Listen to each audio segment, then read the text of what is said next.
sangat bersyukur buat saudara. Pujian yang kami naikkan di hadapan-Mu,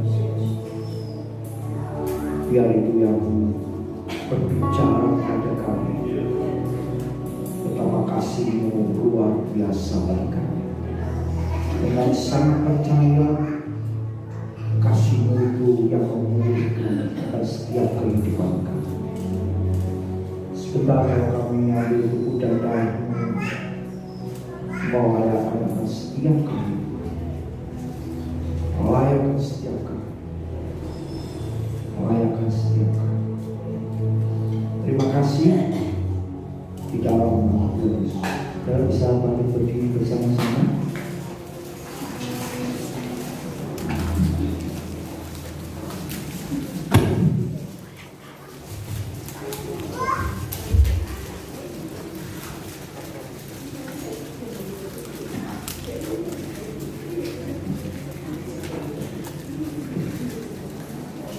Mari kita angkat tinggi-tinggi roti yang telah tubuh Tuhan.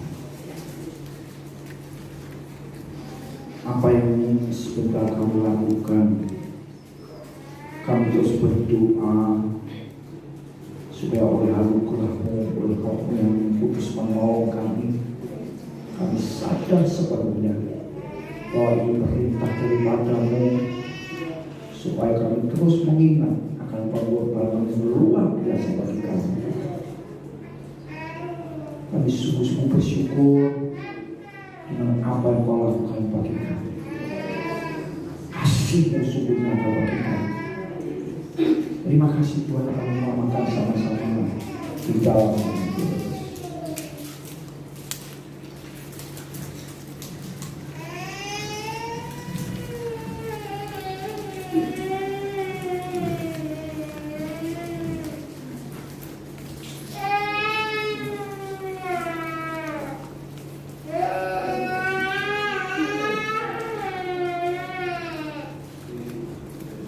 Terima kasih Tuhan buat darah yang Kau curahkan bagi kami.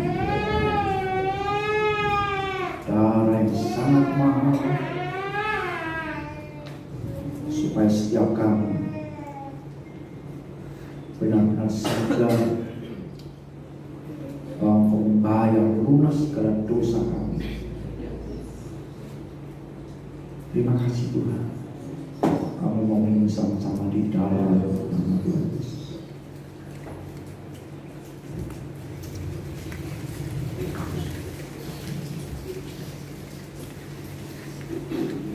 Sekali lagi kami sangat bersyukur buat sore hari ini Tuhan. Firman-Mu ya dan amin. Kalau Kau berkata kami makan dan minum tubuh dan darah-Mu, Engkau tinggal di dalam kami dan kami tinggal di dalam Engkau. Kami sangat percaya hidup kami sepenuhnya dalam milik-Mu. Terima kasih Tuhan di dalam nama Yesus. Bentar kami mau dengar firman-Mu, berbicara kepada kami di dalam nama Yesus. Amin. Silakan duduk sebelah. Iya, beberapa mungkin 1 bulan lebih ya. Ada hal-hal yang Tuhan taruh dari saya, dan itu membuat ya saya harus jujur berkata, membuat saya kadang-kadang seperti orang stres. Tapi bukan karena saya punya masalah, enggak, tapi karena ada hal yang Tuhan tunjukkan kepada saya, dan itu membuat saya itu stres, bahasa sekarang itu ya. Sedih, kemudian bergumul, terus yang bertanya begitu sama Tuhan, Tuhan kok bisa seperti itu ya? Dan kemarin hari Jumat saya bukan besuk ya, ini sebenarnya sudah berkali-kali saya coba gitu ya. Saya coba untuk bilang gitu ya kepada satu teman yang lama sekali, dan teman ini teman ini benar-benar dekat sama saya dulu ya. Terus lama, lama sekali saya nggak pernah bilang gitu ya. Dulu anaknya digendong masih kecil, sampai anaknya sudah menikah ya. Jadi ini benar-benar teman yang akrab sama saya ya. Tapi setelah anaknya yang perempuan menikah, terus anak yang laki sudah jadi PDM sekarang ya, saya lama sekali tidak main ke sana ya. Dan kemarin saya sudah berkali-kali mencoba siang gitu ya, saya berdoa, saya baca Alkitab, saya mau pergi ke sana, tapi seakan-akan hati saya dicegah untuk tidak pergi. Dan itu berkali-kali, bukan sekali-kali ya, berkali-kali, tidak jadi. Nah kemarin itu jam 9 lama, saya waktu baca Alkitab pergi ke tempat-tempat ini. Kaget ketemu dia ya, dulu orangnya gemuk seger biasa terus, dan ngobrol ya, bukan ngobrol sebenarnya ya, saya duduk, dia di depan saya, dia banyak cerita sama didampingi istrinya ya, istrinya berdekat sama saya, cerita begitu ya.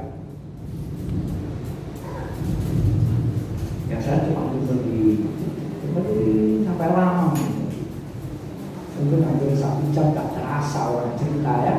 Kemudian saya panggil anaknya, yuk kita doa bareng. Saya tidak banyak ngomong, itu ayo kita nyanyi satu lagu pujian, nyanyi Surabaya Tuhan kita nangis seperti anak kecil. Saya juga nangis seperti dia, karena saya tahu Tuhan ada di situ. Nangis Pak Tuhan sampai lama. Dah, lalu pada pendetanya dia punya 60 tahun sama persis sama saya ya. Jadi ini sudah cukup lama pelayanan, menyampaikan kebenaran. Tapi ketika dia punya masalah, dia cerita, dia punya cerita terbuka sama saya. Ya, saya mau sekali sama Tuhan. Sering aku ngomong Tuhan luar biasa, Tuhan itu ajaib. Dan dia dipakai Tuhan dalam kesembuhan, melayani kelepasan, menyembuhkan orang gila, banyak sudah.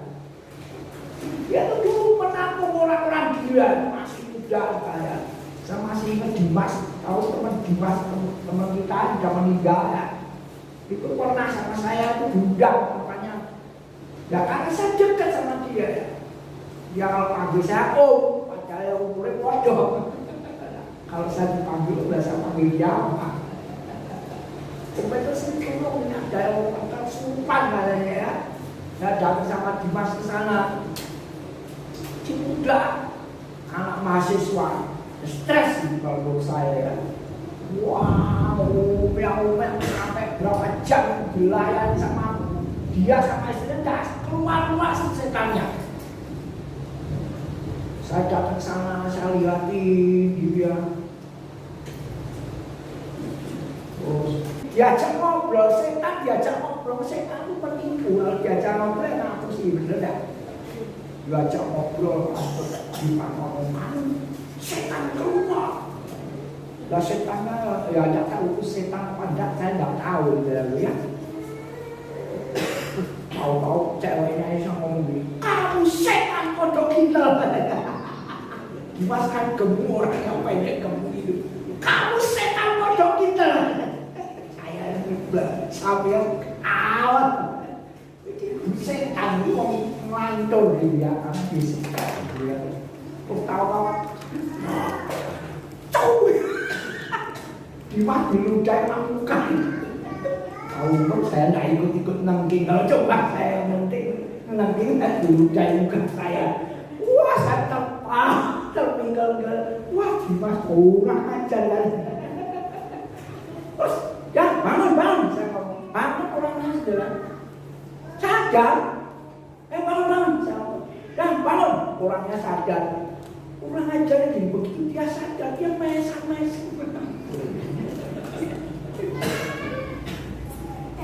Ya itu pengalaman saya lihat. Nah ini teman saya ini kan melayani seperti itu, tapi satu titik tertentu Dia bisa stres berat. Benar-benar stres berat. Salah satunya yang diceritakan kemarin itu begini. Saya punya jemaat.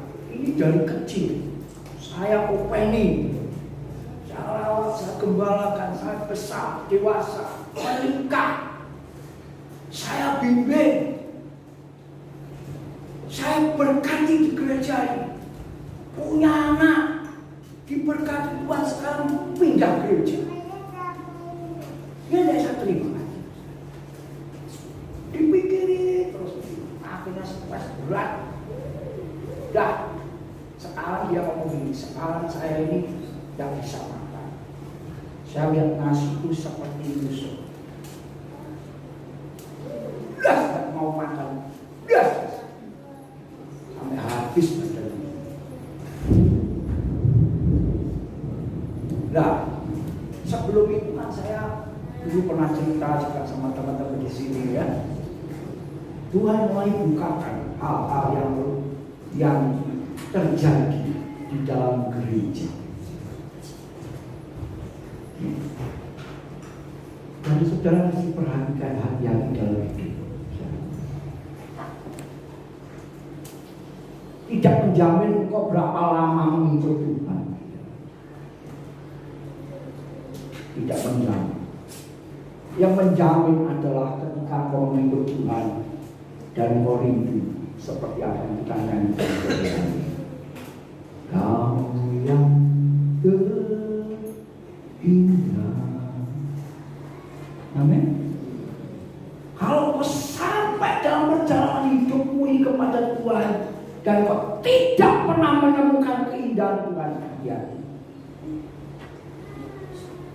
Ini yang saya alami belakangan, saya semakin banyak berdoa.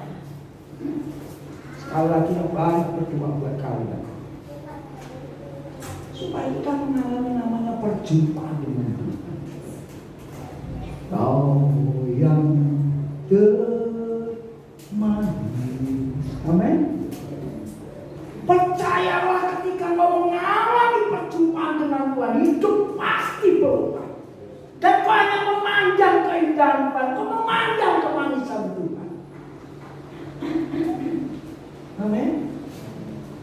Engkau akan alami itu kan menarik hatimu kuat-kuat. Hanya kau Tuhan. Kau semangat kaki ya. Kalau yang meriah kaki. Hanya kau Tuhan, sumber kekuatan. Berjalan kepada Tuhan semakin hari semakin kuat. Amin. Dari kemuliaan kepada kemuliaan yang lebih besar itu akan menyedot hatimu. Kalau hari-hari ini sedang ngalamin mesti minta sama Tuhan. Sadar benar-benar. Apa yang kita nyanyikan sore hari ini kalau sudah menyanyi, aku merenungkan ini Tuhan sudah banyak berkata-kata kepada kita. Amin. Menyanyi dengan hati kau, kau yang terindah. Kau akan mengalami keindahan Tuhan luar biasa.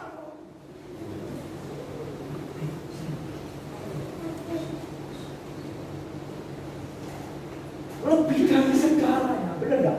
Tuhan itu lebih dari segalanya. Salahnya. Jadi hari-hari ini menarik Tuhan, tolonglah kami, tolong jemaatmu, tolong gereja, supaya benar seperti pujian semakin hari semakin menuju kemuliaan yang lebih besar lagi. Jadi benar-benar menyedot.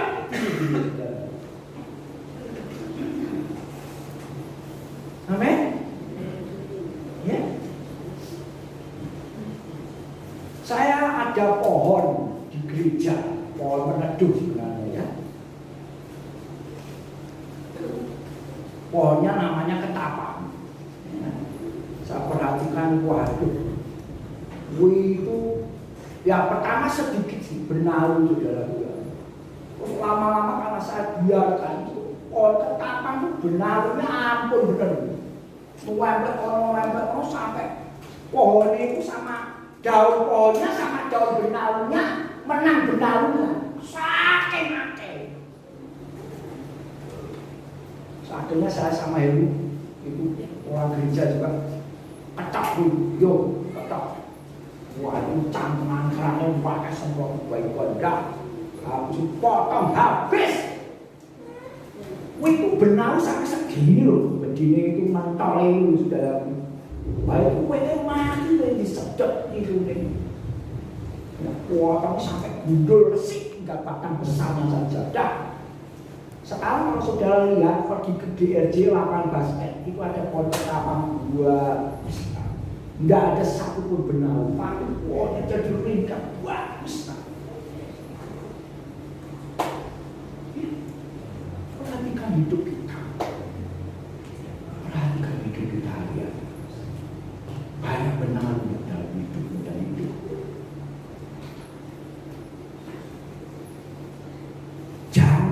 Biarkan benau-benau itu dalam hidup. Kalau punya kerinduan semakin menuju kemuliaan Tuhan, engkau harus pangkas benau dalam hidup. Ya, kalau buka coba kitab Yeremia. Saya ini udah lama sekali pengen menyampaikan ini, tapi ya itulah saudara mulia.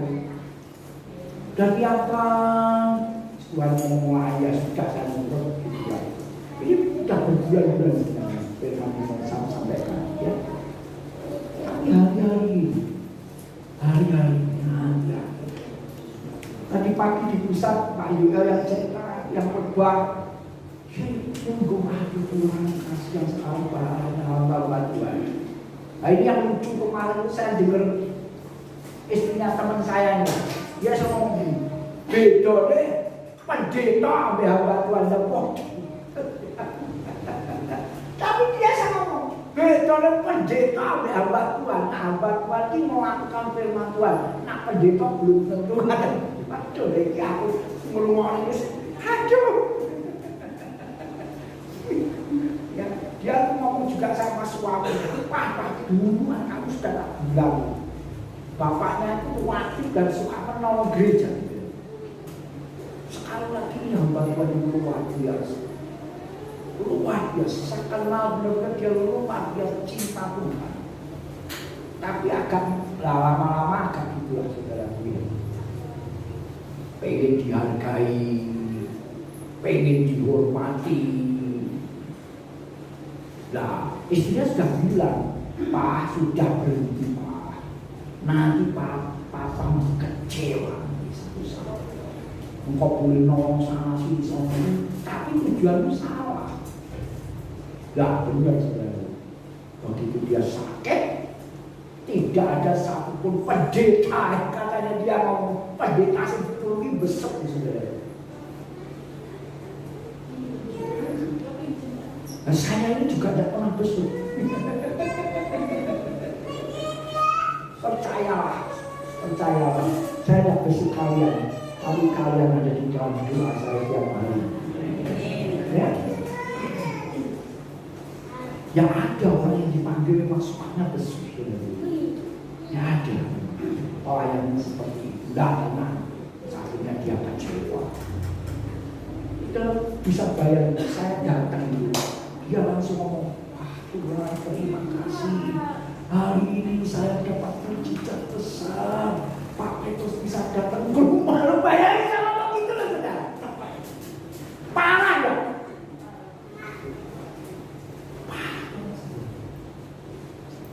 Salaman mau pulang, terima kasih Tuhan. Hari ini mujizat besar, lo pulang lagi.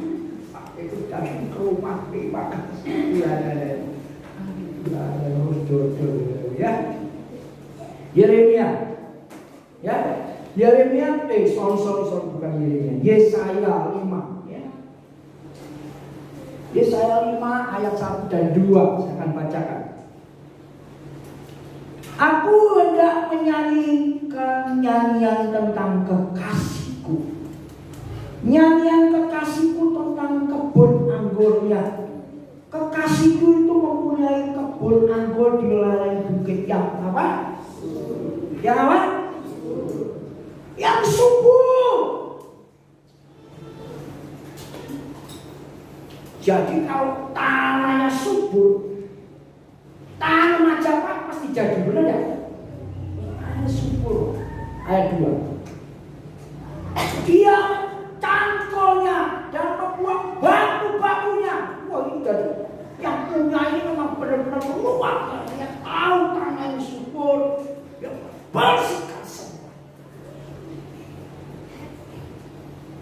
Dan menanaminya dengan apa?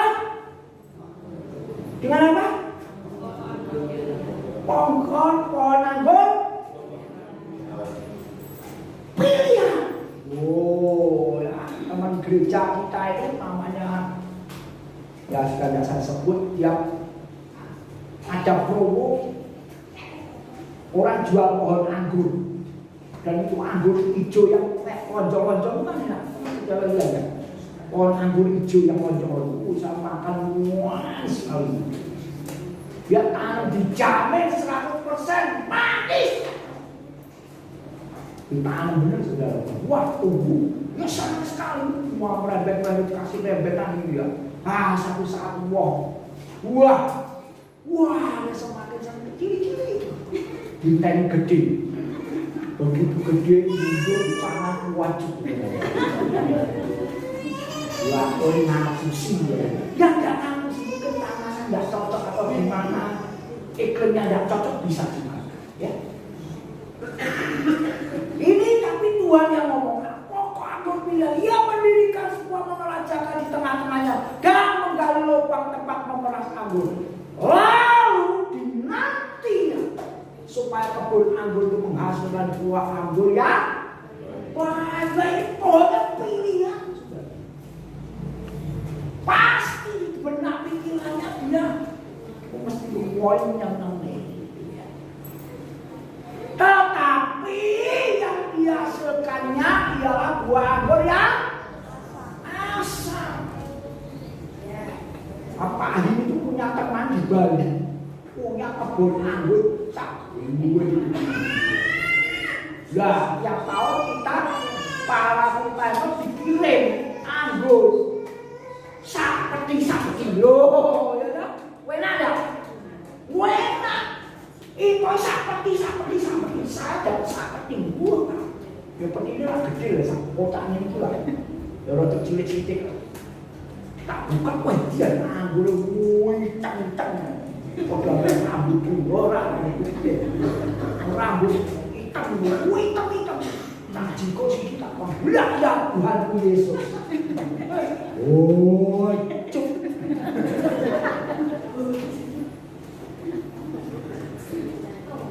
Makan. Hanya orang yang suka bisa makan. Saya tidak bisa, ya sudah tidak tahu pulang buat apa. Dulu pernah dibawa ke sini ya kelihatannya. Dulu pernah dia banyak buat anak-anak.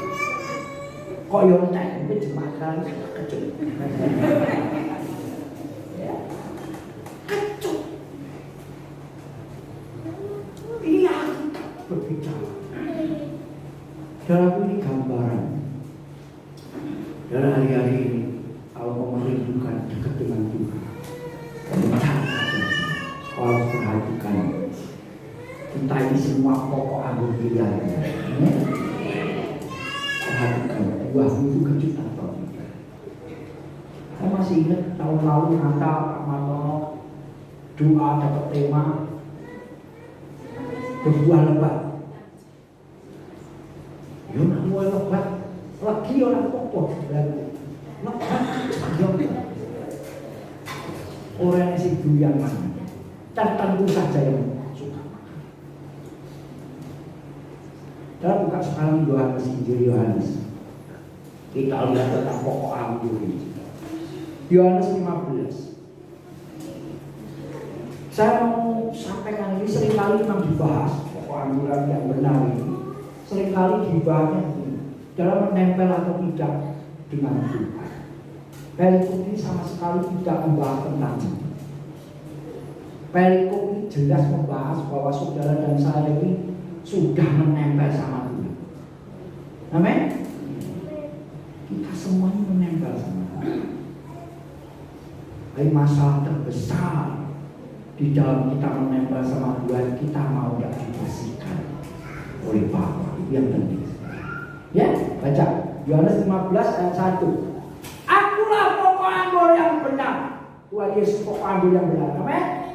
Bapakulah pengusahanya. Wah, ini kalau Bapa di surga pengusaha, pasti dia pengusaha yang luar biasa. Benar ya?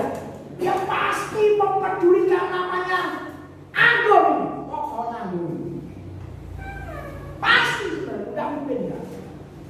Saya aja suka nanam-nanam, saya memperhatikan itu. Ya kemarin itu saya senang sekali mindah pohon pisang di gereja, tak pindah, tak perhatikan ini pohonnya. Wih, luar biasa pisang ini, pasti luar biasa. Karena batangnya besar begitu. Kokoh, bagus. Lah, terus bentar, yang besar satu punya anak-anak. Pohon pisang banyak anak-anak. Cicil ada 5. Subur luar biasa. Yang paling besar keluar montongnya. Wah, keluar pisangnya. Wah itu kalau jadi pokoknya luar biasa. Satu saya lihat loh. Masa daun bisa kena penyakit. Daunnya mulai kuning-kuning. Ya, apalagi waduh penyakit ini. Nah betul. Pisangnya yang sudah keluar tadi separuh jadi kuning. Ya sedihnya kalau masih kempet-kempet di bawah, waduh mati karena penyakit. Potong. Ya, habis potong, wah, anak-anaknya sudah besar-besar keluar ketularan. Habis dipotong semua tinggal satu sekarang. Saya aja seperti itu. Apalagi Bapak di surga. Amin. Percayalah bahwa Bapak di surga sangat mengasihi saudara dan saya. Amin. Lanjutkan begini. Dan Bapak kaulah penggoyang. Ayat 2. Setiap ranting padaku yang tidak berbuah, perhatikan bahaya, dipotong. Yang tidak berbuah ya dipotong. Perhatikan hidup kita berbuahnya. Mengikut Tuhan sedang lama ada buah dan keluar dari hidup. Nanti lain kali kita buahnya apa ya. Dan setiap ranting yang berbuah sudah ada buahnya. Diapakan? Diapakan? Dibersihkan. Ya di Jepang, saya pernah dulu cerita lama sekali di dalam ya. Di Jepang kita dulu punya jemaat baru-baru di Florida. Ya karena bos dia pernah pergi ke Jepang dan dia beli buah. Buahnya katanya dia itu kayak melon. Ya, pada waktu itu sekitar tahun berapa? 90-an gitu. Nah, 89-90-an lah. Dia beli buah melon itu kalau dikus uang Indonesia satu buah 300.000. Wow sekali. Sangat mahal waktu itu ya. Dan dia makan buah rasanya memang istimewa. Kenapa istimewa? Karena buah ini ditanam kalau pas berbunga, buahnya dibuang semua buahnya. Tinggal satu tok. Makanya mahal. Hidup saudara dan saya hari-hari masih berdoa supaya tangan Bapa yang penuh mengasihi, membersihkan hidup dan hidup. Amin. Banyaklah berdoa merenung. Kita sadar saudara, ada Roh Kudus menolong kita. Kalau hidupmu tidak benar, pikiranmu tidak benar, berdoa meminta Tuhan menolong kamu. Ini harus ada di hati kita. Kalau udah, nanti akan ada ada masa ujian buat saudara dan saya. Dan saudara tidak diuji di sini.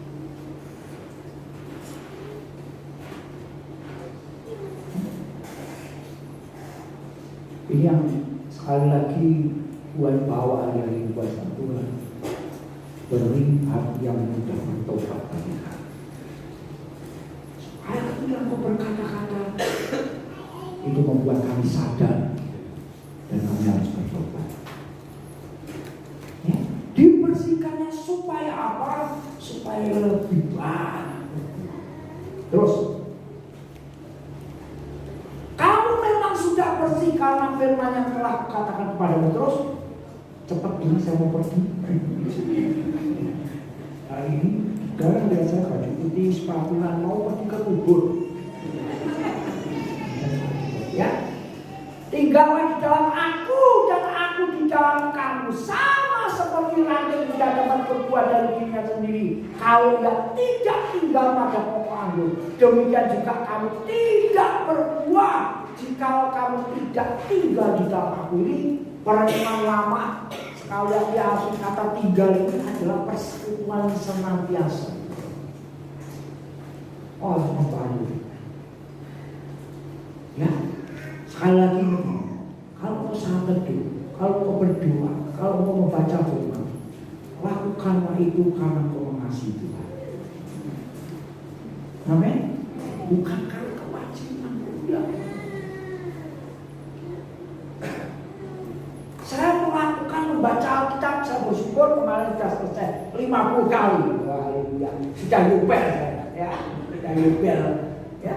Hari ini saya membaca 2 kali. Kembali seperti asal lalu ya. Saya membaca Kejadian 3 kali, membaca pokoknya terus ya. Kalau sudah sampai Bilangan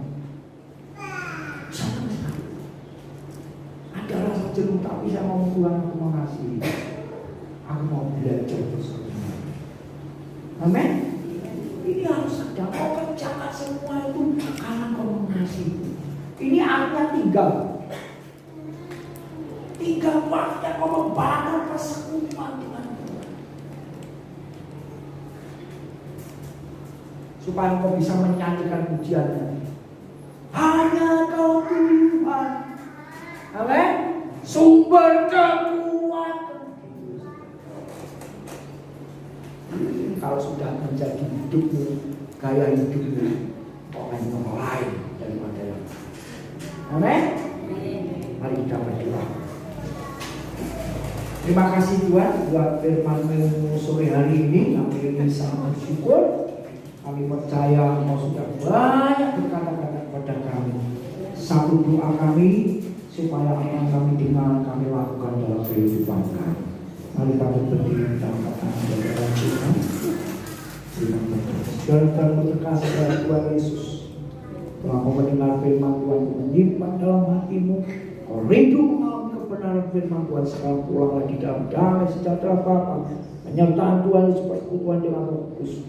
Hidupmu dan hidupmu semakin hari semakin kuat di dalam Tuhan.